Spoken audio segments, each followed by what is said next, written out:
बिस्मिल्लाहिर्रहमानिर्रहीम। आज के इस सेशन में या इस लेक्चर में हम स्पेक्ट्रोस्कोपी को डिस्कस करेंगे और उसके बाद हम ये यूवी विजिबल स्पेक्ट्रोफोटोमीटर जिसका मॉडल यूवी 1601 हमारे पास अवेलेबल है, उसके ऊपर हम एक टेस्ट भी रन करेंगे। तो फर्स्ट ऑफ ऑल ये सिस्टम हमारा CPU ऑन है। इसके बाद हमने इस मशीन का ये पावर ऑन बटन को ऑन करना है।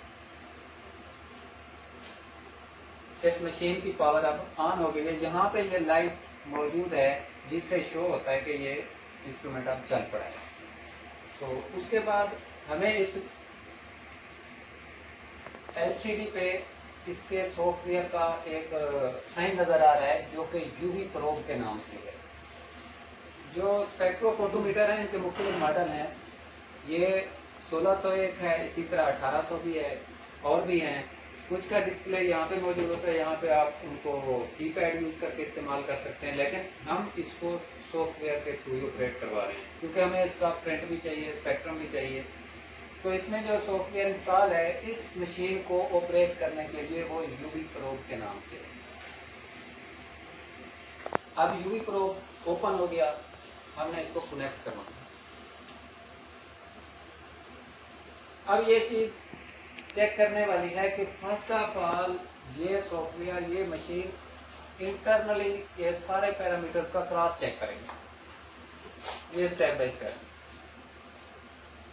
ये जब तमाम इसका क्रॉस चेक ओके होगा तब हम इसको ऑपरेट करने के लिए देंगे। तो स्पेक्ट्रोस्कोपी को थोड़ा डिस्कस कर लेते हैं कि ये स्पेक्ट्रोस्कोपी है क्या।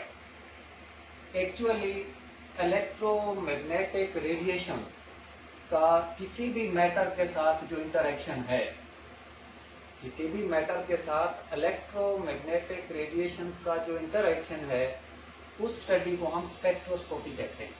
अब इलेक्ट्रोमैग्नेटिक रेडिएशंस जो हैं वो मुख्तलिफ रेंज की हैं, मुख्तलिफ वेवलेंथ की हैं, उनकी फ्रीक्वेंसी भी मुख्तलिफ है, वेवलेंथ भी मुख्तलिफ है और वेवलेंथ और फ्रीक्वेंसी की बेस पे उनकी एनर्जी भी मुख्तलिफ है। तो उसमें कौन कौन सी आती हैं इलेक्ट्रोमैग्नेटिक रेडिएशन में, उनकी लिस्ट है।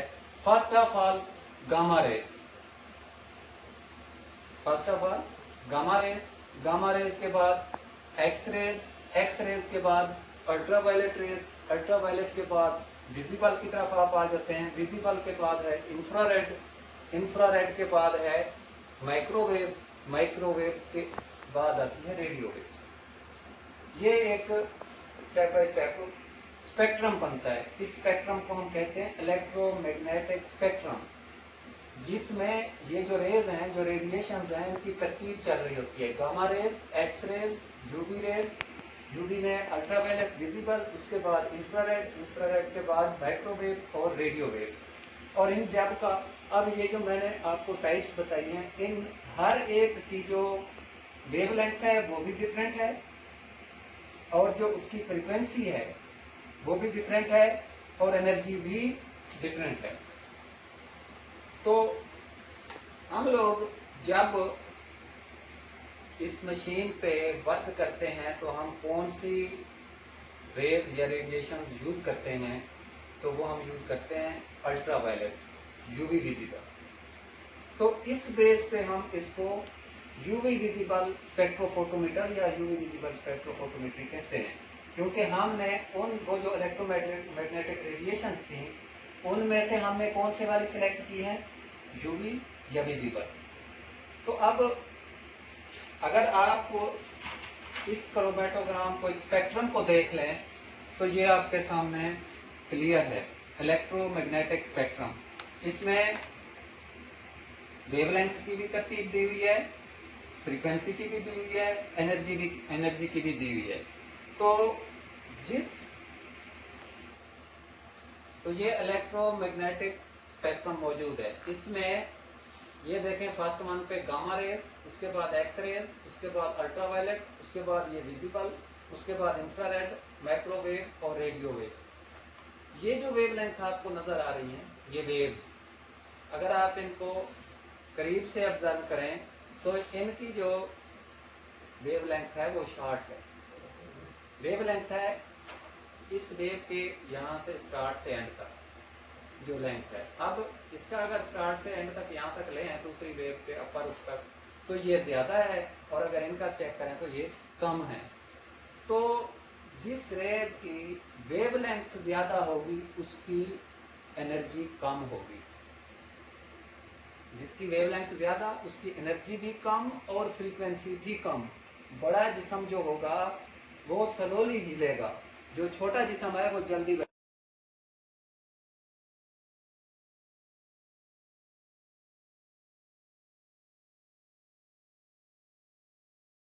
वेवलेंथ बड़ी है उसकी फ्रीक्वेंसी और एनर्जी कम है, जो छोटी है उसकी फ्रीक्वेंसी ज़्यादा है, ज़्यादा स्पीड से वो वाइब्रेट करेगा और उसकी एनर्जी भी ज़्यादा होगी। तो ये स्पेक्ट्रम हमारे सामने था, ये इलेक्ट्रोमैग्नेटिक रेडिएशन, उनमें हमने रेस को अलग अलग कैटेगराइज किया।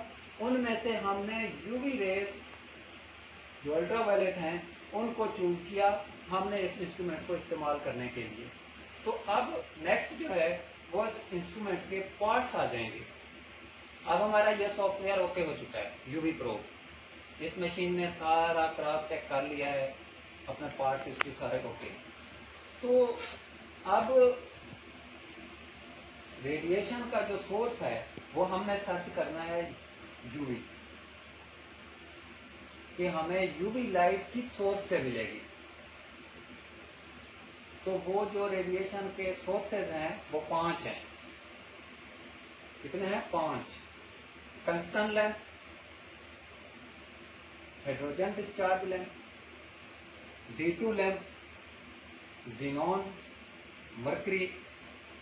तो ये तो हम रेडिएशन सोर्सेज के तौर पे यूज कर सकते हैं इनमें से किसी को भी, लेकिन जो D2 है वो हाइड्रोजन का आइसोटोप है, वो ज़्यादा स्टेबल है, क्योंकि उसने जो रेडिएशन एनर्जी निकालनी है उसकी इंटेंसिटी मोस्टली कांस्टेंट होती है, वो ज़्यादा स्टेबल है। इसलिए हम अल्ट्रावायलेट रेडिएशन का सोर्स जो है वो D2 लैंप यूज करते हैं। D2 लैंप, बाकी भी यूज हो सकते हैं जो मैंने 5 बताए हैं, लेकिन क्योंकि स्टेबल वो है D2, क्योंकि हाइड्रोजन का आइसोटोप है और वो 3 to 5 टाइम्स ज़्यादा स्टेबल है देन हाइड्रोजन लैंप, तो हम D2 लैंप इसमें यूज करते हैं। इस वीडियो के एंड पे मैं आपको वो D2 लैंप भी दिखा दूंगा। अब जो इसके बेसिक पार्ट्स हैं वो ये हैं, रेडिएशन का सोर्स मैंने बता दिया है D2 लैंप है, उससे हम अल्ट्रावायलेट रेज निकाल रहे हैं। उसके बाद है इसमें मोनोक्रोमेटर, उसके बाद डिटेक्टर, डिटेक्टर के बाद रिकॉर्डर, रिकॉर्डर के बाद सैंपल सेल, उसके बाद मैच्ड सेल या आप रेफरेंस सेल, वो मैं अभी आपको दिखा दूँ। तो इसके बाद एक और चीज़ भी है, वो इसके अंदर जो पावर सप्लाई लगी हुई है वो भी अहम है। ये ना हो कि कभी वो 220 वोल्ट AC दे रहा है और कभी 240 दे रहा है, फ्लक्चुएशन आएगी तो आपके लैंप को जो एनर्जी पावर जा रही है उसमें से जो एनर्जी निकल रही है, जो लाइट निकल रही है, उसमें भी फर्क आएगा। फर्क नहीं आना चाहिए, कांस्टेंट उसमें आना चाहिए। अब लैंप होता क्या है एक्चुअली, उस लैंप के अंदर जो गैसेज मैंने अभी आपके सामने डिस्कस किए हैं, जिनका नाम लिया है, उस लैंप के अंदर हाई प्रेशर के थ्रू वो गैसेज उसमें भर दी जाती है, फिर वो फ्यूज कर दिया जाता है उस लैंप के दोनों सिरे। अब वो गैस उसके लैंप के अंदर मौजूद है। जब हम बाहर से इलेक्ट्रिसिटी अप्लाई करते हैं उस पर, तो वो जो गैस है, इलेक्ट्रॉन्स की बम्बार्डमेंट होती है गैस के, वो जो एटम्स मौजूद हैं उसके अंदर जो गैस है, तो जब वो टकराते हैं तो एनर्जी पैदा होती है। जब वो एनर्जी पैदा होती है, उस एनर्जी पैदा होने की सूरत में लाइट एमिट होती है, लाइट निकलती है। वो लाइट फिर क्या है, कंटिन्यूसली निकल रही है। हम उस लाइट को, अब जहाँ तक हमारा रेडिएशन का सोर्स मौजूद है, अब वो D2 लैंप ऑन है, चल रहा है अंदर। इसके आगे ये स्लिट लगी हुई है जिसमें से उसको पैरेलल गुजारने के लिए लाइट को, ये नहीं है कि बड़ी विंडो लगा दी है और जो रोशनी है प्रॉपर गुजर रही है, नहीं, एक पैरेलल वे में गुजारने के लिए एक रूट है जो उस लाइट की बीम को स्ट्रेट आगे फॉरवर्ड जाएगा। आगे ये यहाँ से यूँ आ रहा है, D2 लैंप की जो लाइट है वो यहाँ से यूँ आ रही है। अब यहाँ पे एक और प्रिज्म भी मौजूद है, मोनोक्रोमेटर भी मौजूद है, उसके ऊपर वो लाइट एक बीम की शक्ल में गिर रही है।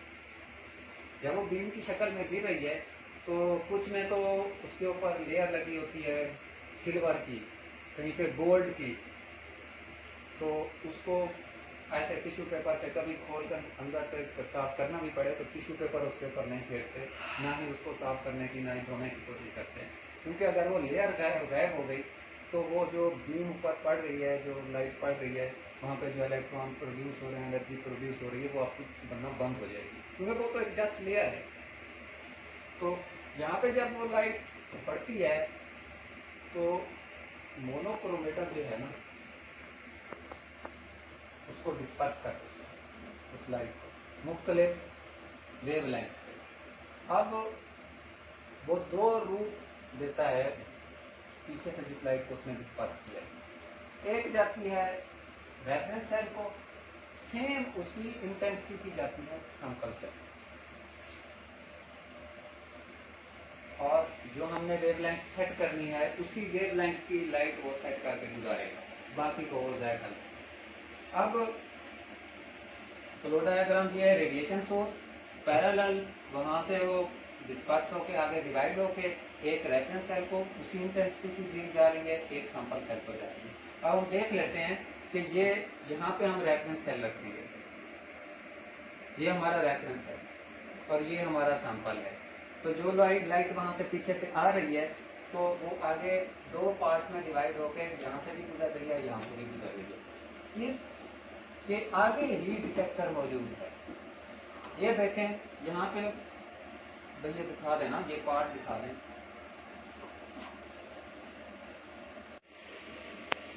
तो वो लाइट डिवाइड होकर यहाँ से एमिट होगी, ये एक रेफरेंस सेल को, दूसरी सैंपल सेल,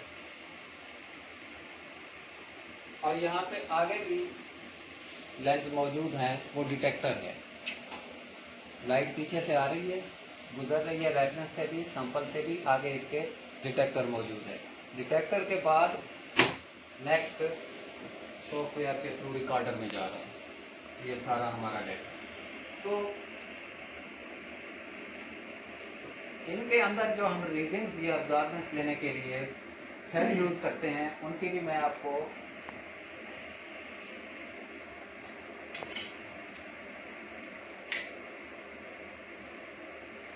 ये जो सेल हैं ये क्वार्ट्ज के बने हुए हैं, क्वार्ट्ज। तो हम लोग ये ग्लास के, प्लास्टिक के क्यों नहीं बना लेते? जो ग्लास है ना वो अगर आप इस स्पेक्ट्रम को देखें तो 3000 से 2000 नैनोमीटर पे, एंगस्ट्रॉम पे, वो ग्लास खुद ही अब्जॉर्ब कर लेता है वो लाइट। बहुत अहम पॉइंट इसमें कि ग्लास का हम शीशे का क्यों नहीं बना लेते?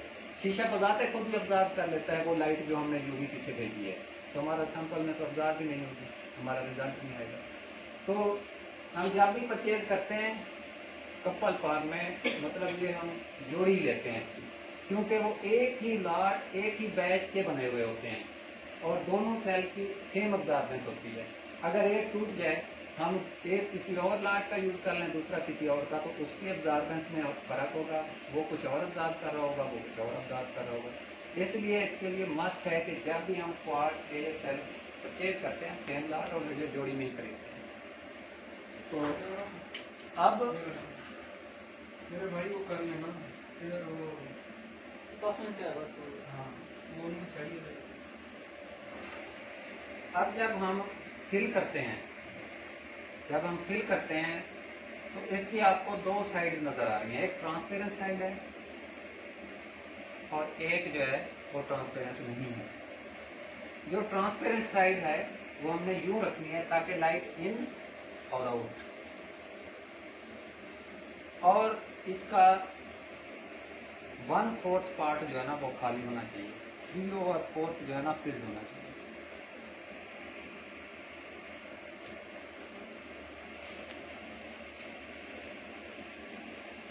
अब मेरे ख्याल में हम इसके सॉफ्टवेयर को स्टार्ट करते हैं।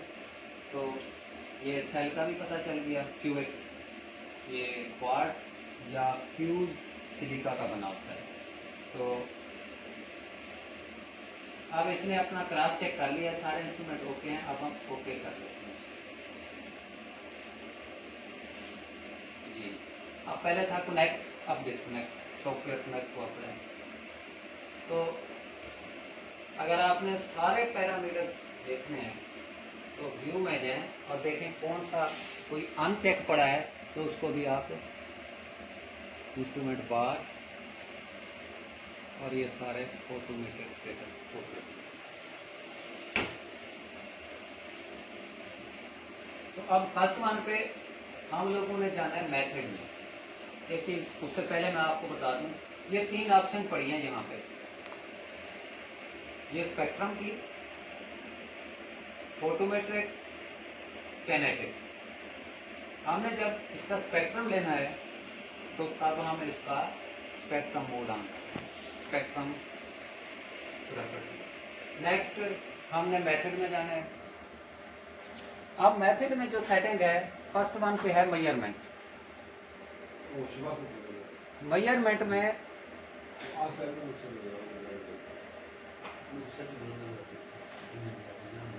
मेजरमेंट में हमने जो वेवलेंथ आ रही है ये यूवी रेंज में आ रही है 400 से 200 नैनोमीटर। तो हमने 400 से 200, सपोज हमने 278 पे अब्जॉर्बेंस लेनी है, 310 पे लेनी है, 210 पे लेनी है, तो तब हम इसी रेंज में ही रखेंगे।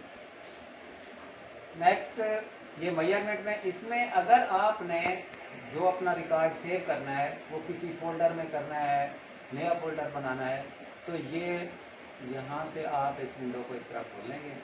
उसके बाद सपोज ये हमने न्यू फोल्डर में ही अपना रिकॉर्ड रखना है, तो ये यहाँ पे न्यू फोल्डर ओपन कर लिया।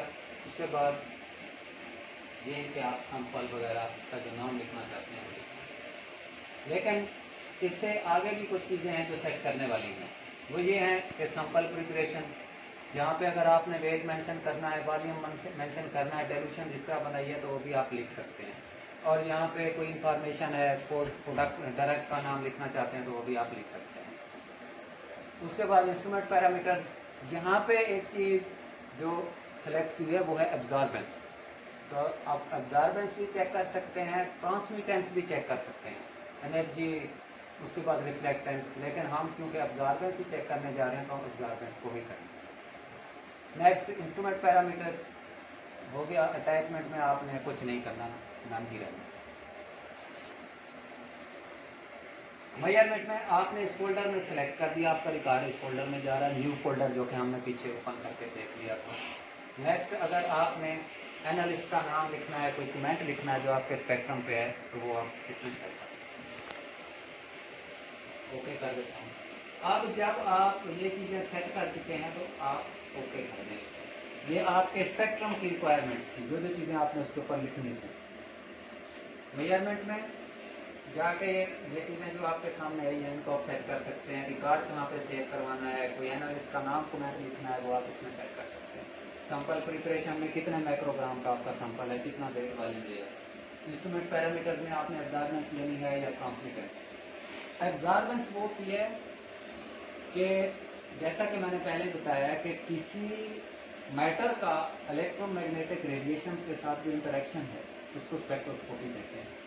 अब आपके पास कोई भी केमिकल है, एपीआई है, तो उसकी एक मखसूस वेवलेंथ होगी, उसके ऊपर वो उस लाइट को जो आप पीछे से यूवी लाइट उसको दे रहे हैं उसमें से कुछ एब्जॉर्ब करेगा। जो लाइट वो एब्जॉर्ब कर रहा है उसको एब्जॉर्बेंस कहते हैं। और एब्जॉर्ब नहीं कर रहा, रेफरेंस सेल जो आपका सैंपल पड़ा है जिसमें सिर्फ सॉल्वेंट पड़ा है, आपका केमिकल नहीं है उसमें, वो ब्लैंक सेल है, तो उसमें से तो लाइट जैसे आएगी उसी इंटेंसिटी से गुजर जाएगी, उसको कहते हैं ट्रांसमिटेंस। तो अब हमने एब्जॉर्बेंस सेट किया, हम लोग ओके करते हैं। तो फर्स्ट वन पे हम बेस लाइन पे जाएंगे। अब एक दफा फिर उसने पूछा है कि बेस लाइन, ये यहाँ पे नीचे बेस लाइन है और ये आपके एब्जॉर्बेंस है। यहीं पे मैं एक पॉइंट और भी क्लियर कर दूं कि D2 लेंथ जो है वो जो लाइट, वो जो एनर्जी दे रहा है आगे, उसकी एक लिमिट है, उसकी एक लिमिट है। अगर आपने सैंपल की कंसंट्रेशन या उसमें एक्टिव इतना डाला हुआ है कि वो लाइट जितनी उसने भेजी है वो सारी ऑब्जॉर्व कर लेता है। अभी भी एक्टिव के कुछ ऐसे मॉलिक्यूल्स एटम मौजूद हैं जिनको लाइट ऑब्जॉर्व करने के लिए लाइट की ज़रूरत है, तो फिर ये अपनी रेंज से कहेगा अभी मैंने तो V2 लेंथ इतनी लाइट भेजी थी, वो तो सारी की सारी ऑब्जॉर्व हो गई है, तो बाकी भी रिक्वायर है सैंपल को, वो मैं कहाँ से लाऊँ? तो फिर ये एक्सट्रीम लिमिट पर चला जाएगा 3000। तो मीन्स स्पेक्ट्रोफोटोमीटर यूज करते हुए आपको कंसंट्रेशन इतनी बनानी चाहिए जिसमें उसकी रेंज हो।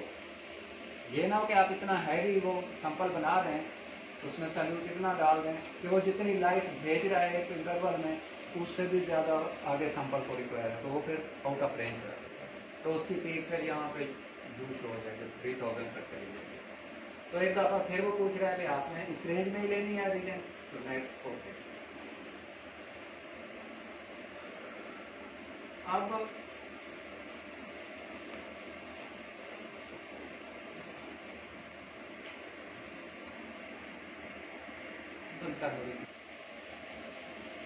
तो अब हमारे पास सैंपल भी मौजूद है, स्टैंडर्ड भी मौजूद है 5 माइक्रोग्राम का। और जो भी आप सैंपल स्टैंडर्ड या QC में काम करते हुए ग्लास वेयर यूज करें, उसके अंदर जो भी चीज़ हो आपको उसके ऊपर मेंशन करनी चाहिए, बगैर आइडेंटिफिकेशन के कोई काम नहीं करना चाहिए। ये सैंपल है, ये स्टैंडर्ड है, ये ब्लैंक है। ब्लैंक मीन्स जिसमें हमने वो ड्रग डिजॉल्व की हुई है वही मीडियम हमने यूज करना है ब्लैंक, ताकि उसकी जो एब्जॉर्बेंस है वो निकल जाए और हमारी उस ड्रग की एब्जॉर्बेंस बाकी रहे। ये ब्लैंक, ये सैंपल, ये स्टैंडर्ड। फर्स्ट वन पे जब हम बेसलाइन बनाते हैं तो दोनों रेफरेंस में भी और सैंपल में भी ब्लैंक ही रखते हैं।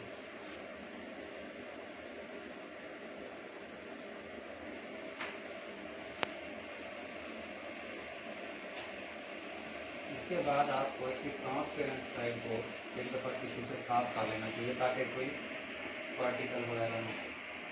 ये रेफरेंस में रख दिया।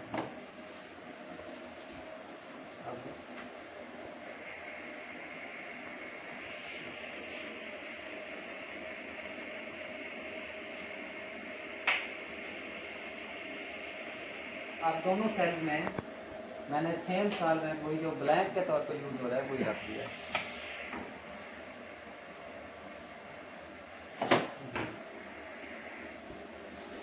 बेस लाइन 400 से 200 ठीक है, ओके। ये देखें, ये स्लीव है, ये बेस लाइन बनाएगा। अगर कोई इसमें एब्जॉर्बेंस है तो उसको हम जो ही ये प्रोसेस कंप्लीट होगा तो ऑटो ज़ीरो कर देंगे।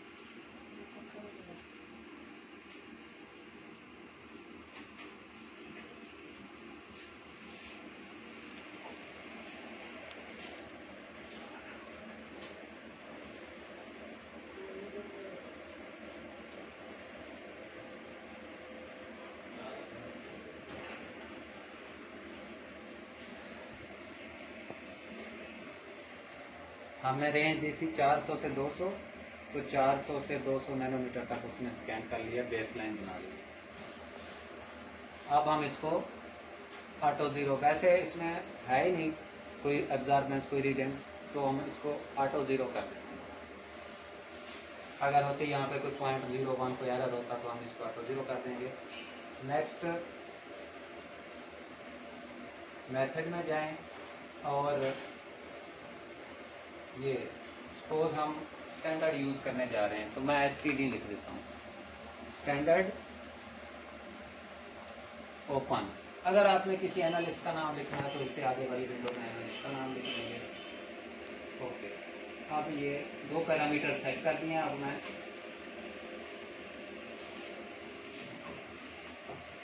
ये जो सैंपल का सेल था उसी में ही मैं स्टैंडर्ड को फिल कर रहा हूँ।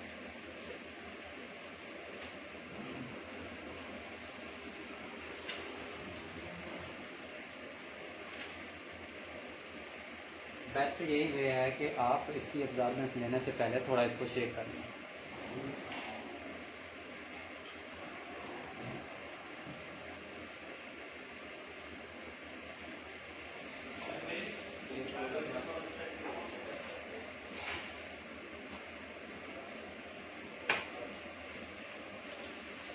रेंज करने का फ़ायदा ये है कि हमारे पास जो पुराना सालमेंट पड़ा था उसके पेसेस भी निकल जाएंगे। अब प्योर स्टैंडर्ड इसमें ये सैंपल वाले उसमें रख दिया मैंने। अच्छा, अब स्टार्ट।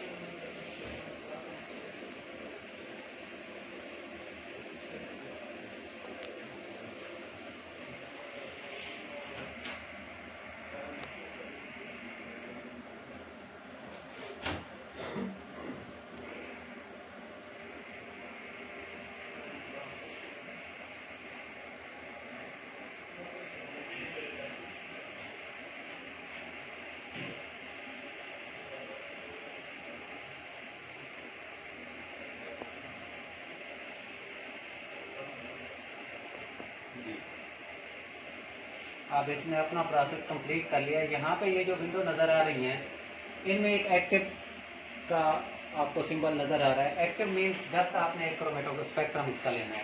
उसके बाद है ओवरले। आपने 2-3 टेस्ट किए हैं और उसी एक ही पेज के ऊपर आपने तीनों को एक साथ देखना है। और स्टैक ये है कि अगर आपने एक ही पेज पे ऊपर नीचे उस क्रोमेटोग्राम को देखना है, तो ये जब दूसरा चलाएंगे तो वो मैं करके आपको दिखा दूँगा।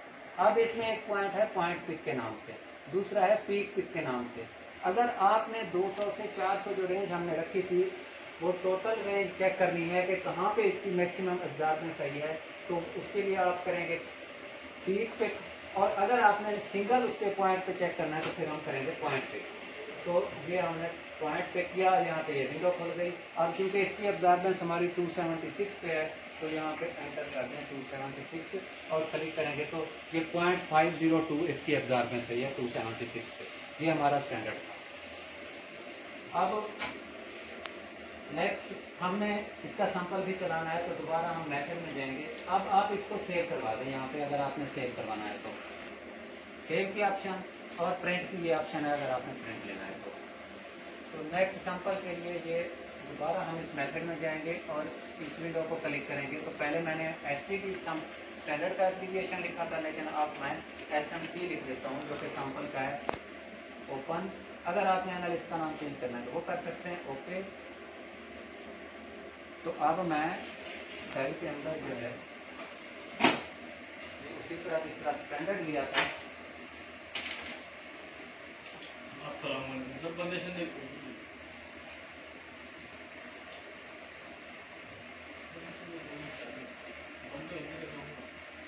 रास्ते में पहले सैंपल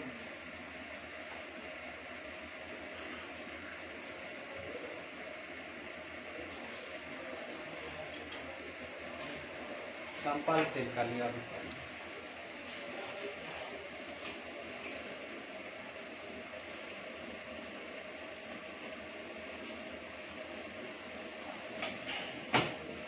अब स्टार्ट।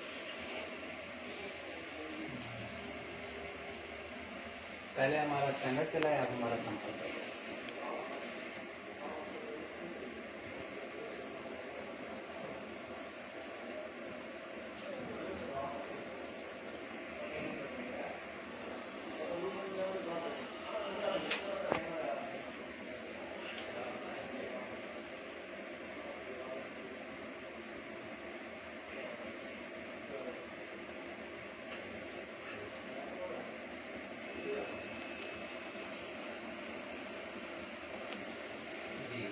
अब हमने एब्जॉर्बेंस लेनी है, वही वेवलेंथ पुट करेंगे 276 वो था 0.502 और ये हमारा सैंपल आ रहा है 0.520।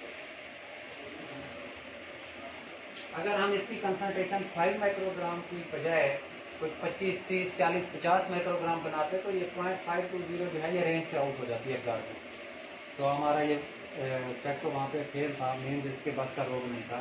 तो ये 5 माइक्रोग्राम की है। मोस्टली जो स्पेक्ट्रोफोटोमीटर काम करता है वो 5 से 25 माइक्रोग्राम का करता है। तो इसकी ड्यूरेशन नहीं हमें बनानी चाहिए।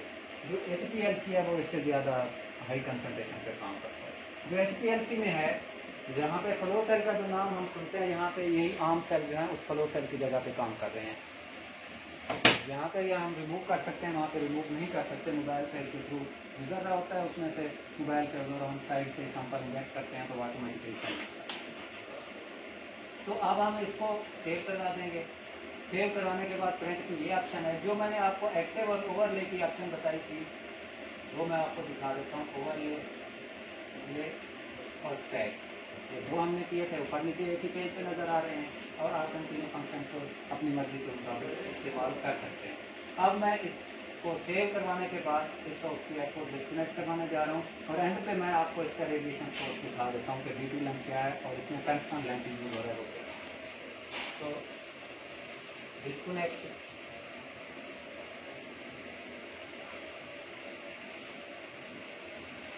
करना आप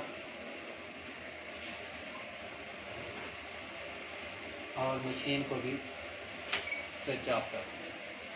अब इसका टंगस्टन लैंप और वो D2 सोर्स देख लें, ये साइड से ये दिखा दें। ये D2 लैंप है और ये इसका टंगस्टन लैंप। यहाँ से ये लाइट अंदर इन हो रही है, एक छोटा सा होल मौजूद है। तो ये था आज के स्पेक्ट्रोफोटोमीटर के टेस्टिंग प्रोसीजर, इसका इंस्ट्रूमेंटेशन और टेस्ट कैसे परफॉर्म करते हैं। ओके, बेस्ट ऑफ लक, अल्लाह हाफिज़। ये मिरर है, ये क्योंकि सिंगल बीम की बजाय ये डबल बीम है। सिंगल बीम में एक ही साइड पे वो लाइट गुजर रही होती है, लेकिन डबल बीम में आगे डिस्पर्स कर रहा होता है। ये कैलिब्रेशन के दौरान ही यूज होता है। यहाँ से लाइट टकराने के बाद ही इस आगे वाली स्लिट में से गुजरती है। स्लिट तो ये खाली जगह पड़ी है। Okay, best of luck.